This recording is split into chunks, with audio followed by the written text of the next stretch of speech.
Te doy la bienvenida a un nuevo episodio de Pro Creative. Yo soy Iván Pachi y hace unos pocos minutos ha salido de este estudio en el que me encuentro Luis Alcázar, productor ejecutivo de contenidos, especialista en formatos transmedia, doctor en comunicación por la Universidad Rey Juan Carlos, también con un MBA en empresas de televisión por la Universidad de Salamanca y que empezó su carrera profesional como grafista en Informativos Telecinco para después pasar a ser ayudante de realización en Radio Televisión Española en Pamplona y realizador en Real Madrid Televisión desde sus inicios. Esta experiencia, sumada a su interés por la investigación en nuevos formatos y contenidos audiovisuales, ha hecho que hoy puedas conocer a un profesional reconocido por su trabajo con varios premios y, sobre todo, por el respeto de la industria. Un profesional y mejor persona de la que aprender. Vamos a escuchar y a ver esta primera parte de la entrevista con Luis Alcázar. Tú empezaste con deportes, haciendo realización. Bueno, Con algunas conexiones empecé en deportivas, informativos, ¿no? y sobre todo en deportes. Estuve durante 6 años en Real Madrid Televisión. Ahí lo que trabajaba era fundamentalmente de realizador. Diseñé pues desde señales internacionales para la celebración de las Copas de Europa. Estamos hablando de... Estuve en el equipo fundacional de Real Madrid Televisión, 1999. 1999. Sí. Estaba todavía Lorenzo Sanz, después llegó Florentino. Han pasado muchas cosas desde entonces. Realizando partidos de fútbol, realizando partidos de baloncesto. Ya había tocado cosas de deportes antes en el Centro Territorial de Televisión Pamplona. Española, en Pamplona. ¿Y la experiencia en Pamplona? Porque tú no eres de allí, ¿o sí? Bueno, eran otros recursos, era otro tipo de trabajo, televisión pública en un sitio más apartado de producción. Bueno, tiene sus peros. Es una especie de mili audiovisual. Bueno, sí, porque al final haces un poco de todo. O sea, igual que en Real Madrid Televisión son modelos de producción con un equipo muy escaso, entonces aunque tú tengas una categoría profesional, terminas haciendo de todo. De hecho, yo empecé a crear formatos de televisión en Real Madrid Televisión, aunque no era mi No era el core, función. y además no era el core tampoco de la televisión en sí, ¿o sí?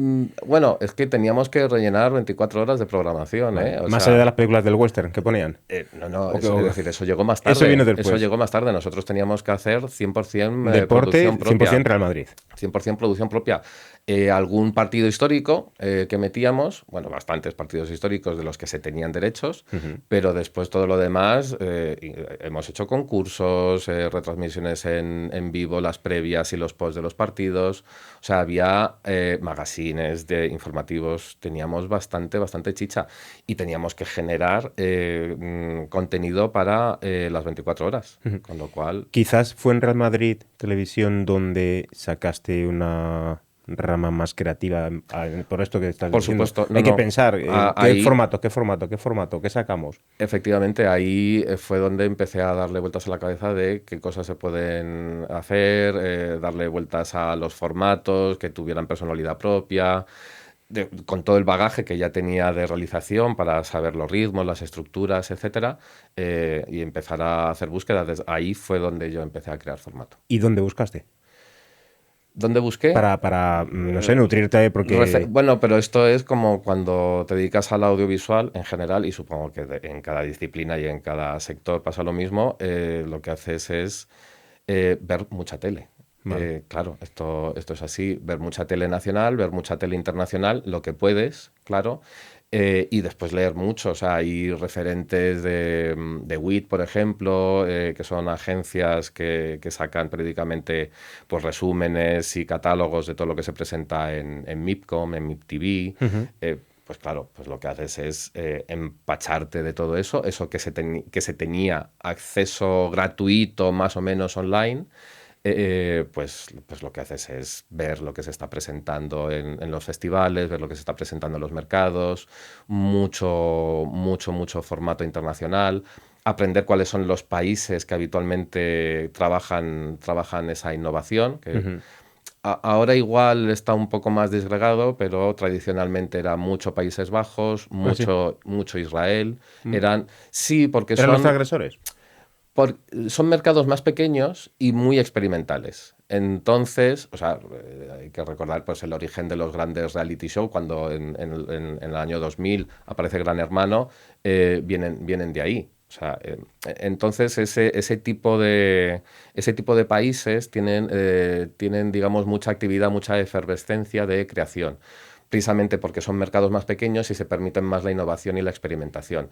Igual mercados más grandes, que se juegan más, pues tienen menos posibilidades de experimentar. Pero Y esto sí, evoluciona.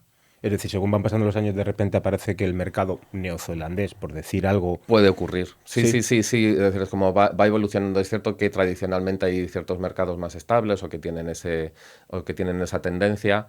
España, por ejemplo, no es de los que destaca en innovación, en televisión o en general. en televisión, sobre todo. En otros apartados, o sea, por ejemplo, en podcast, España es uno en habla en español, ¿vale? Teniendo tantos países de habla hispana, Ujú. es cierto que es seguramente el que lidera la conversación en cuestión de podcast y en innovación de formatos. Y, por ejemplo, destaca muchísimo en videopodcast. Lo que se hace en videopodcast en España está a años luz, ya no solo de habla hispana, yo creo que incluso en anglo. Ujú. Yo creo que decir que España es uno de los líderes, son de los que se nota además la calidad de la factura visual, la experimentación, el hacer cosas híbridas. Yo creo que se nota mucho más en España en ese sentido. De hecho, de hecho, se experimenta tanto que la línea entre televisión y podcast y videopodcast, perdón, está muy difuminada. Empieza a ser muy complicado Saber qué es qué. saber qué es que. Sí, el año pasado, por ejemplo, en el jurado de los premios Ondas Globales del podcast, tuvimos bastantes charlas para saber discernir qué era videopodcast y qué era un programa de televisión que trataban de colar por videopodcast. Ujú. Y es complicado. A mí no me gusta poner etiquetas, porque yo creo que eso lastra la innovación y la experimentación, pero sí que es cierto Pero por otro lado que. puede lastrar el hacer un formato que no es, lastra la parte más creativa, ¿no? Porque Claro, cuando le metes mucha calidad y le metes algo ya que sabes que va a funcionar sí o sí, lastras al creativo que viene por detrás diciendo, esto creo que es innovador ya, pero como no está probado. es decir, sí, es algo raro. Mira, por ejemplo, cuando estaba con Fran y Zuzquiza en la segunda temporada de Cuarto de Maravillas, Ujú. que al final no es exactamente Escobuleros, no es la escóbula de la Claro. brújula, pero tiene un poco su mismo espíritu. Nosotros pues ayudamos a traducirlo para televisión, para Telemadrid, eh, y al final es ese formato híbrido, ¿no? Porque tú lo ves en televisión y sí que tiene ese aire de video podcast, pero si lo ves en Spotify, igual te parece que es, Televisión. que es muy televisión Ya. trasladada a una plataforma de audio. Ujú. Entonces está ahí. A mí me va mucho ese rollo híbrido, el hecho de que lo puedas ver en una emisión súper tradicional de tele Ujú. y que lo puedas ver en una plataforma de audio. A mí ese tipo de cosas me pone, pero sí que es cierto que pone en jaque un poco al final no saber lo que es y caer en una trampa, que hay mucha gente de tele que quiere hacer video podcast porque es tele barata Ujú. y eso es un poco trampa. Ya. Puede que también dependa mucho del personaje que va a hacer las entrevistas o del personaje que lidera ese formato de televisivo, por ejemplo. Si vemos a Iker Jiménez, no ha cambiado mucho su formato, su estilo de comunicación de la radio a YouTube, a televisión. Vemos a la de la Puede. Morena con este video podcast que se ha sacado un poco Mm. de la manga de la radio ahí. Él sigue siendo él. Puede que eso nos haga decir, bueno, sigue siendo el mismo. A ver, evidentemente el hecho de tener caras y voces reconocibles que te llevan a un territorio determinado porque tienes costumbre de haberlo escuchado en radio, tienes costumbre de escucharlo en una plataforma de audio, te puede llevar, ¿vale? Pero yo creo que va un poco más allá, va un poco más allá, son los ritmos, son las estructuras. Por ejemplo, Cuarto de Maravillas es básicamente un Es un conversacional magazine histórico. es No un, magazine, pero ok. es entre un magazine y un conversacional, o sea, es gente hablando de Ya. historia. Hay un guión, hay una documentación, aparte de que son expertos en historia, con una persona invitada. em, pero sí tiene ese espíritu del podcast, del conversacional. ¿Qué es lo que pasa? Cuando tú lo tratas de traducir el trabajo que se hizo de traducción de podcast a televisión, al final lo que tiras es de lo que tú tienes. Y en televisión, de toda la vida, hemos tenido los talk shows, que ahora se llaman las tertulias. Odio la palabra tertuliano. Por favor, existe contertulio, que es perfectamente lógico y normal llamar a la gente contertulio, pero bueno, llamémosle tertuliano. El planeta tertuliano. El planeta tertuliano es lo que tiene. Y digamos que al final lo llevas a ese territorio y entonces ves las similitudes que hay. Pero sí que es cierto que te exige vestirlo visualmente de otra manera, ¿vale? Pero bueno, a mí lo que me gusta es también transgredir un poco. Entonces, si tienes una emisión televisiva que de repente tienes a Fran que se levanta, se va a coger un objeto, lo trae a la mesa y tal, que eso yo creo que es la libertad del videopodcast, porque bebe del podcast cuando eso no se veía. O sea, yo creo que eso está bien. Yo creo que eso está bien. Y meter ese lenguaje visual en la televisión, yo creo que es disruptivo y eres transgresor, y yo creo que favorece, ¿no? Que haya este flujo de lenguajes. Igual en Telemadrid hay cosas que les parecen que no, esto, por favor, hay que cubrir esas cosas, tenemos que meter imágenes y tal. Bueno, siempre hay tensión. Eso puede que sea estilo de la cadena. No, porque yo creo la productora tiene mucho peso en todo esto, ¿no? Yo creo que son visiones. Yo creo que son visiones más que estilo. Yo creo que más que estilo es la perspectiva de cómo haces tele o de cómo no haces tele. Entonces, que tú lo puedes, o sea, que igual sí es algo como estilo, pero yo creo que ese estilo no es por un estilo de imagen de marca de la cadena, por ejemplo. Sí, no es como un libro de estilo. Es una perspectiva, es el enfoque de cómo se hace tele. Esto es así. Tú en los últimos años, no sé si desde Telemadrid, entiendo que no, yo creo que tiene más que ver a lo mejor antes de llegar al cañonazo. Tú creaste una productora también para hacer publicidad, branded content, etcétera. Te has especializado en el transmedia. Para ti, si tuvieras que hacer un transmedia de los muchos que haces, ¿cuál es el perfecto?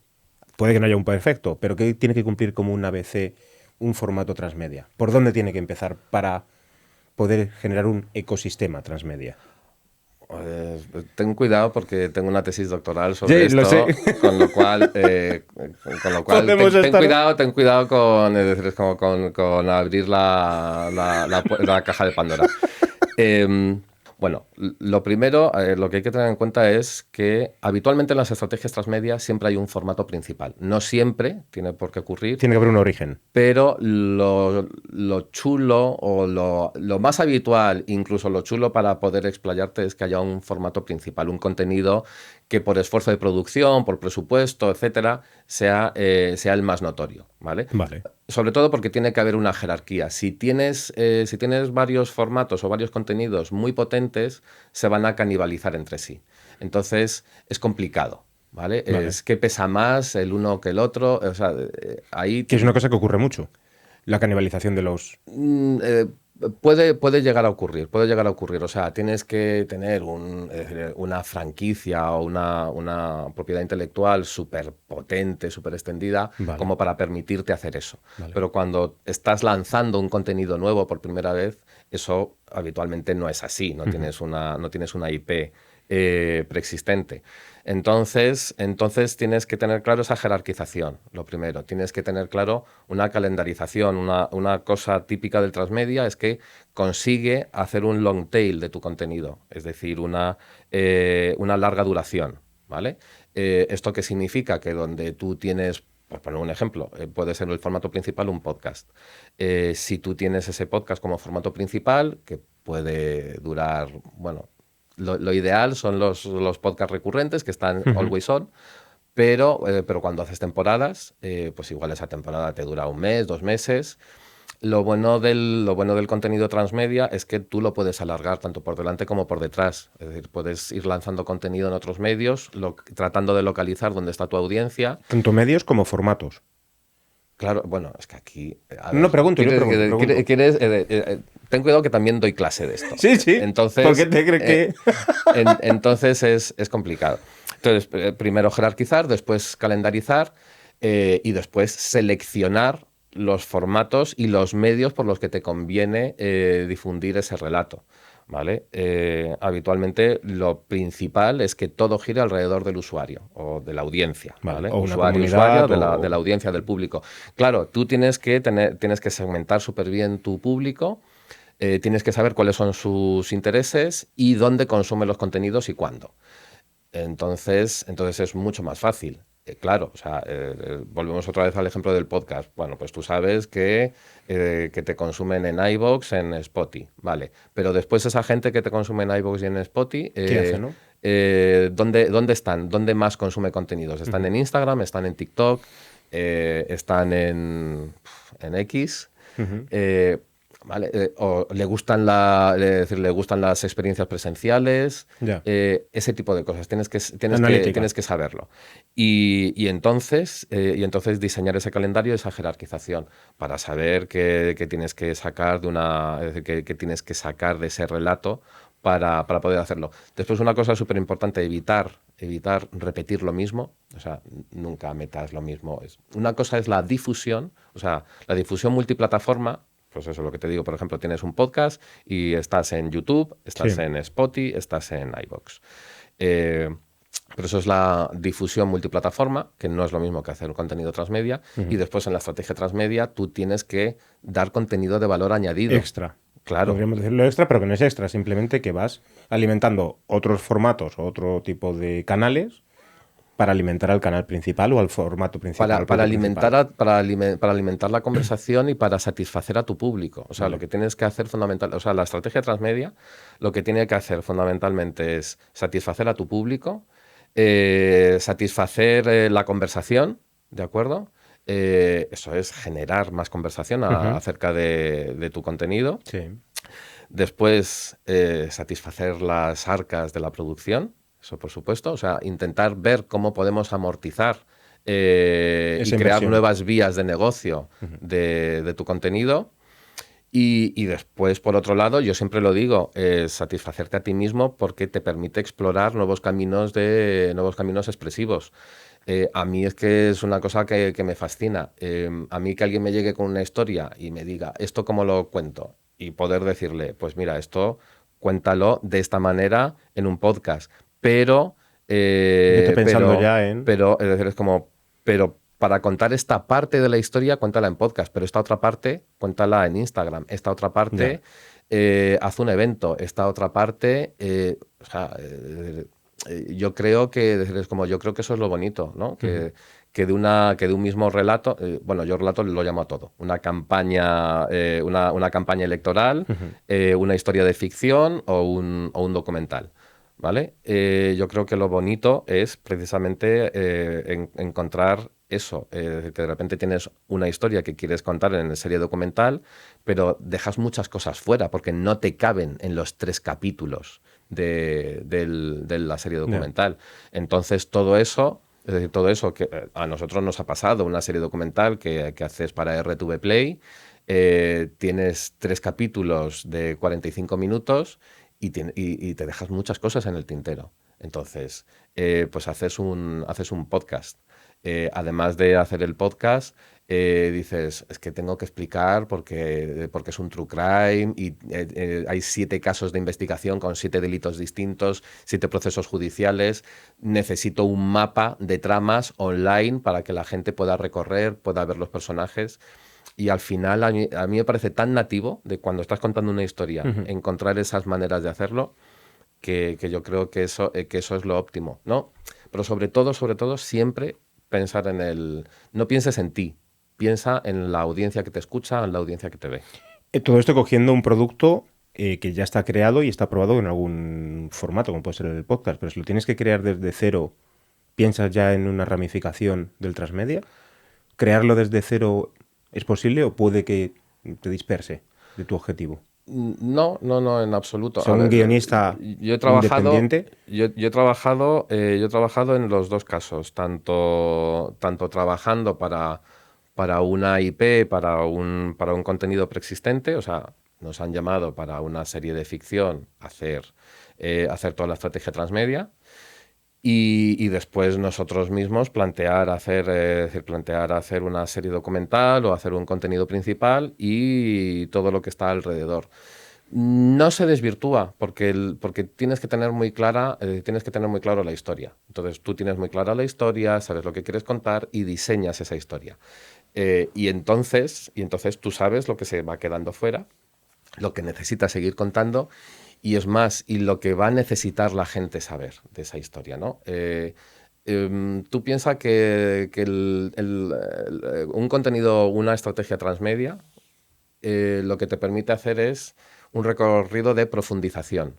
Entonces hay gente que se va a quedar solo en la primera capa y gente que va a ir, Investigando, que ¿no? va a ir investigando. Entonces tú le tienes que dar esa oportunidad de investigar. Incluso le tienes que dar la oportunidad de participar, si quiere, de alguna manera, ¿no? Que es como que no solo con un juego, incluso es como proponiendo que haga contenido, que participe añadiendo contenido a la historia, ¿no? Entonces, cuando lo tienes tan claro, yo creo que no hace falta, o sea, no tienes el peligro de desvirtuar. O Ya. sea, yo si me pongo a diseñar una serie documental, no corro el peligro de, no, es que esto lo quiero hacer Estoy para un juego pensando, ya. virtual. No, o sea,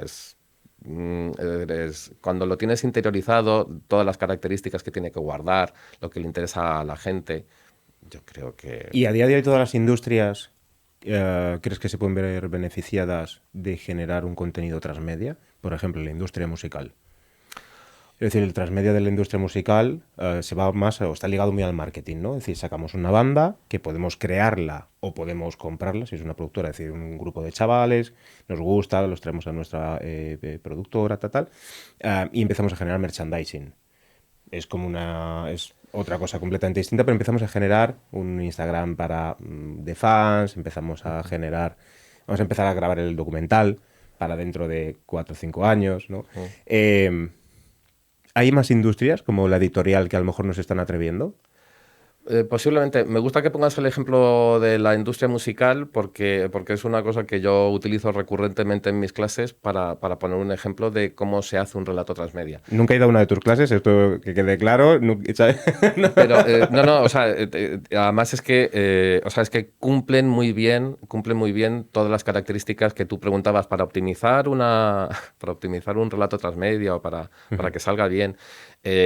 O sea, simplemente con echar mano de las redes sociales de los principales artistas, te das cuenta de que están siguiendo una estrategia transmedia. Si tú coges a Rosalía, La que eh, lió ayer en Gran Vía fue, por ejemplo, o sea, fue grande. o sea, es decir, Rosalía, por ejemplo, ella y muchos, o la gran mayoría, pero por poner un ejemplo que tengamos todos a Sí. mano.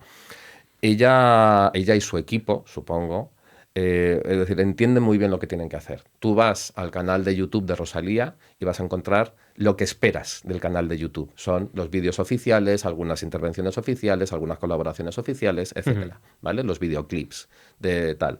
Pero pero tú vas a su TikTok y te vas a encontrar con Rosalía en pijama, sin maquillar, haciendo una coreo de una canción que le mola. Y te la vas a encontrar abriendo la nevera y Ya. haciéndose, es decir, es como un bocata, ¿vale? Eso es entender lo que es el transmedia, ¿vale? Son contenidos inteligentes que están construyendo un relato, y en este caso el relato es Rosalía. Ujú. El Ella producto es, central es Rosalía. ella es, ella es un contenido, ella es una IP, ¿vale? Y construye ese personaje Rosalía de una manera profesional si tú vas a Spotify o si tú vas a YouTube, de una manera mucho más cercana si vas a su Instagram o si vas a su TikTok, Ujú.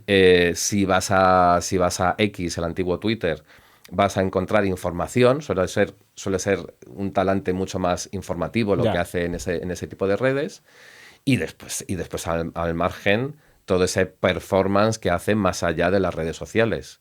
Como por ejemplo lo de ayer, Incluso con la moda. me parece, es Incluso con decir, la moda. incluso con la moda, pero por ejemplo lo que acababa de hacer, de sacar la partitura como un adelanto de su nuevo trabajo, de su nuevo proyecto, pues es fascinante. ¿Por qué? Porque eso lo que hace inmediatamente es estimular una cosa que se busca mucho, que es la participación activa de su audiencia. ¿Cuánta gente cogió la partitura y empezó a tocarla y a subir a redes los vídeos o los audios con ese trabajo, con los instrumentos que saben, es decir, que saben utilizar, ¿no? Ella no sacó una demo. Os voy a dejar que cientos de miles de personas hagáis la demo, ¿no? Yo creo que eso es muy inteligente, porque una de las características, además, de la estrategia transmedia es dar ese margen de participación, dar ese margen de interactividad. O sea, cuando tú de repente te sientes que estás participando en la construcción del universo de Rosalía, pues es muy gratificante, ¿no? Te Y eso lo sientes, te sabe. sientes parte del equipo de Rosalía. Te sientes parte. Entiendo que, por ejemplo, en el año, creo que era el año 97, 98, pero a lo mejor ahora me despisto un poco, con la irrupción de Estopa, todo el mundo se sintió un poco parte de que era por parte de Estopa, de que estaban ayudando a unos chavales a resurgir porque copiaban sus discos o los vendían en el Top Manta, que ellos siempre han dicho que ha sido una gran parte de ayuda el hecho de que la gente masivamente, estamos en otra época, eso es obvio, pero la gente se sentía parte de Claro, ellos. o sea, tú De una manera ilegal, pero, sí, pero hicieron por otro lado. Sí, pero fíjate, por ejemplo, recuerdo HBO con el principio de las temporadas de Juego de Tronos, que a ellos, La comunidad a ellos era- les encantaba que se pirateara internacionalmente la serie, porque es decir, eran los mayores embajadores de la marca de la serie, incluso de la marca HBO, Ya. más allá de sus fronteras. Pues esto pasa exactamente lo mismo. Tú lo que estás haciendo es que la gente esté deseosa de ser tu embajador de marca. Está trabajando gratis para ti. Ya, claro. Tú le das algo a cambio. Ojo. Egoístamente, te viene bien. Egoístamente lo haces, es decir, es uno de los objetivos, pero evidentemente es porque tú le estás dando algo a cambio. O sea, tú le estás dando ese contenido de valor añadido es decir, que las personas quieren. Y lo que tú decías, es probable que haya otros sectores que no hayan aprendido tanto. O sea, el sector editorial seguramente pues es mucho más conservador, no tiene, es decir, es como no tiene esa iniciativa. Yo creo que sí que a veces que se hace, pero no lo ves de una manera masiva como lo ves en el territorio de la música, por ejemplo. Todo esto entiendo que ¿de dónde nace más? ¿Del marketing? ¿O crees que nace más de la parte creativa? Porque la línea es finísima. Es cierto que habitualmente viene mucho es decir, de marketing, ¿vale? Es muy habitual. Pero, es decir, realmente tendría que venir de marketing, tendría que venir de la parte creativa o artística y tendría que venir también de la parte de negocio. O sea, esas tres patas Ese triángulo. para mí es decir, son muy importantes. De hecho, o sea, cuando nace la etiqueta transmedia, supongo que después con el tiempo la palabra transmedia pasará de moda, igual ahora ya incluso se habla, no, esto es una estrategia 360. Digo, fuck. Se queda en 90. Se Es queda en 90. es una estrategia, no, son nuevas narrativas, lo pueden llamar de muchas maneras. Mira, contenido transmedia ha existido antes de que existiera la etiqueta transmedia y seguirá existiendo cuando la etiqueta transmedia esté Tenga otro pasada de nombre moda. o evolucione. Lo que Esto es sea. así. Pero, es decir, pero cuando nace esa etiqueta, es decir, esa etiqueta nace cuando la gente de los videojuegos y la gente de Hollywood en Estados Unidos empiezan a hablar para intentar maximizar sus beneficios. ¿Vale? Vale. Es decir, cómo IPs potentes del mundo de videojuegos pueden dar el salto para seguir ganando dinero en el territorio del cine, cómo las IPs importantes del cine pueden dar el salto a los videojuegos para ganar dinero también allí. Eso evidentemente te indica que hay una parte de negocio súper importante y que no debería pasar desapercibida. Pero también, por supuesto, la parte artística y la parte del marketing. O sea, el generar conversación, el impacto cultural. O sea, tú cuando eres importante realmente es cuando tienes impacto cultural, cuando la sociedad habla de ti, cuando logras tener, es decir, que haya frases que es decir, que la gente extraiga de tu contenido y las utilice en el día a día. O sea, no te voy a decir el famoso, es decir, May the Force be with you, que la fuerza te acompañe, ¿vale? Pero también hasta luego Lucas. O sea, todo ese tipo de cosas, esos elementos, es decir, cuando la gente se apropia de ellos y los utiliza en sus conversaciones Es parte diarias, de la cultura ya. forma parte de la cultura. Y eso tú tienes que trabajar por ello, o sea, tienes que hacerlo.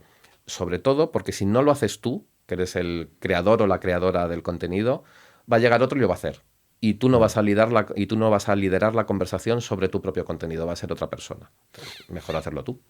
Claro, porque con esto que tú me has hablado de la industria del videojuego, la industria cinematográfica, Hollywood, etcétera, tú también has hecho muchísimas cosas para videojuegos. De hecho, has estudiado muchísimas cosas en relación a videojuegos en 2016, 2017 por ahí. Hiciste varios cursos en relación a videojuegos. ¿Lo hiciste por un tema de negocio tuyo, para aprender cómo se iba a mover o cómo podía ayudarte a tu futuro profesional? ¿O era por curiosidad? Bueno, a ver, a mí yo creo que con todo lo que hemos estado hablando, o sea, se me nota mucho que a mí me gusta mucho investigar, hibridar, innovar. O sea, hay muchas veces que la innovación en televisión viene porque de repente has metido algo que es súper tradicional del mundo de los videojuegos y lo metes en tele. Y de repente Y ya parece novedoso. y de repente en tele es innovador y es transgresor y es disruptivo. Pero no dejas simplemente de coger una cosa que ya existe y meterla en otro lado. Y al revés, ojo, es decir, meter cosas de tele en un videojuego o de repente en un podcast. El último podcast que he creado y coescrito con mi compañero David Ávila tiene Tiene mucho un poquito de eso. O sea, de gamificación. es no de gamificación, Vale. de decir, de jugar mucho con lenguajes que son típicos de otros medios y meterlo. Es decir, no Vale. voy a hacer spoiler. Sí, sí. Entonces a mí me gusta mucho investigar y aprender. Y por cierto, yo estoy muy convencido de que los videojuegos son el siguiente gran medio donde hay que trabajar. O sea, yo creo que va a ser una maquinaria de creación de IPs. Yo creo que o sea, las nuevas generaciones esa línea fronteriza que tenemos, es decir, que tenemos otras generaciones entre los medios, yo creo que las están borrando. Y de hecho los saltos que ha habido de los videojuegos a grandes productos audiovisuales, como puede ser League of Legends, es decir, con Arcane, por ejemplo, Vale. ese tipo de mutaciones de universos que saltan de un medio a otro. Yo creo que los videojuegos nos deberían traer muchas alegrías y debería además ser un gran motor de negocio. Yo creo, es decir, yo apuesto firmemente por ello. Entonces, desde 2016 empecé a estudiar para ver dónde iba a estar esa The Next Best Thing y después también para poder aplicarlo en nuestros propios contenidos, ¿no? En los que desarrollaba. De ahí viene, por ejemplo, o sea, la creación de un juego en realidad virtual que hicimos para La Peste. Hicimos ese juego utilizando el lenguaje de la realidad virtual. Los audiojuegos, por ejemplo, el audiojuego que hicimos para Televisión Española, para La Caza Tramuntana, que era la primera vez que una serie española tenía un audiojuego en asistentes de voz, pues bebe un poco también de eso, ¿no? De esa inquietud de pasar de un medio a otro, de traducirlo de un medio a otro y de utilizar la gamificación, que es que al final a todos nos gusta, a todos. Cuando se habla de gamificación, no exactamente de juego, al final tú lo que estás haciendo es estimular que la gente participe. Y más que nada porque ahora mismo hay un problema. Que es decir, que la gente tiene un tiempo limitado, son 24 horas al día, no nos van a dar una extra. O sea, este fin de semana, bueno, con los cambios de hora, igual hay veces que te lo quitan y después te lo vuelven a dar, pero tenemos 24 horas.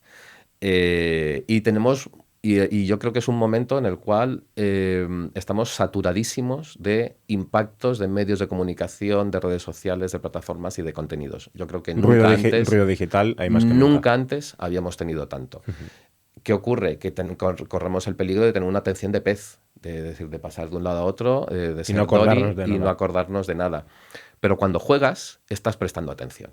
Ya. Yo te retengo. Y la retención del usuario a día de hoy es de las cosas más importantes. Efectivamente. Entonces, implementar las reglas del juego, las reglas del juego son perdón. Implementar recursos de juego, o sea, lo que es gamificar todo, es uno de los caminos. Ahora quiero hacerte... Bueno, son dos preguntas que puede que no estén muy ligadas, pero en mi cabeza sí. Ahí es donde está el problema para ver cómo te las transformo. Con esto que hablamos de la gamificación, me va a permitir para hacer un poco la transición. Si nos vamos a esta televisión de los años 90, incluso de los años 80, la retención del usuario era por otros motivos. No tenía nada que ver no tenía tanto que ver como ahora con la publicidad, mantenerte dentro de en tu canal de televisión, en tu canal de YouTube o lo que sea. Tenía que ver más quizás con incluso algo político, porque había pocas emisiones de televisión, había pocos canales de televisión, etcétera. Y con esto que estás hablando, me ha venido al recuerdo el cupón de la 11, pero con Carmen Sevilla, y todo este formato televisivo que había alrededor del cupón de la 11, donde incluso había un videojuego con este muñecote que se llamaba Hugo, si no recuerdo mal, y donde el público jugaba desde sus casas, en el plató, por teléfono, y mantenía la retención del usuario, del televidente, desde cualquier, incluso al día siguiente había noticiarios hablando del día anterior, etcétera. Vale. Incluso la prensa. Si todo eso funcionaba, si lo tomásemos hoy para volver a hacer una televisión que buscase eso, ¿sería avanzar o retroceder? Bueno, es muy complicado porque estamos en un contexto distinto. Es decir, ¿funcionaba porque ese recurso era acertado o funcionaba porque tenías una audiencia esclava que o veía los 4 canales que había o no veía tele? ¿No? Es complicado de decir, es complicado de extrapolar, ¿no? Porque ahora tenemos un contexto absolutamente distinto. Yo creo que funcionaría si utilizáramos las herramientas actuales.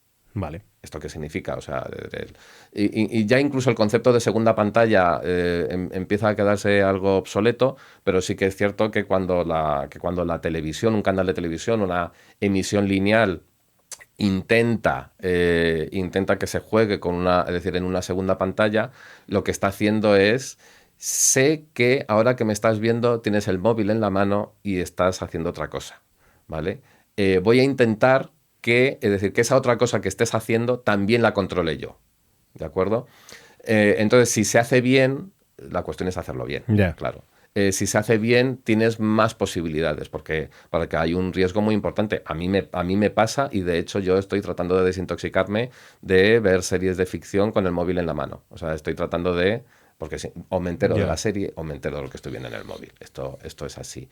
Y me ha dado rabia perderme algunos capitulazos súper buenos, que después meterme en redes y comentarlo con la gente y de esto no me acuerdo, y decir, ¡guau, vaya capitulazo, es el mejor de la temporada! Y yo decir, ¿qué capítulo? Perdona, es que no me he enterado de nada.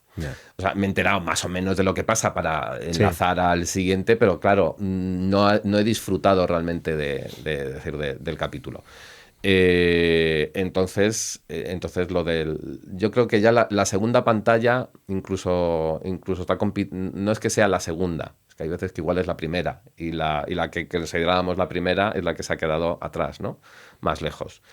Yo creo que si se hace bien tendrías posibilidades, pero es que está ligado a un tipo muy determinado de consumir tele, que es consumir tele en emisión lineal. Vale. Claro, y ahora no es una situación dramática, la de la televisión en abierto en una emisión lineal, porque sigue siendo el medio masivo por excelencia, pero es que la realidad es tozuda. En 2015 tú tenías audiencias de prime time de una serie podía tener 4,5 millones de espectadores. Un 22-23% de ser en una noche. Y ahora una serie de ficción está muy complicado que llegue al millón, que lo supere. ¿Vale? En la misma cadena de televisión, misma en abierto. Horaria, todo. Y claro, dices, ojo, sí, es decir, es como te estás asegurando, por eso digo que es el medio masivo por excelencia, te estás asegurando que hay 1 millón de personas que a la vez están viendo ese contenido, pero es que hace 10 años eran 4,5 millones.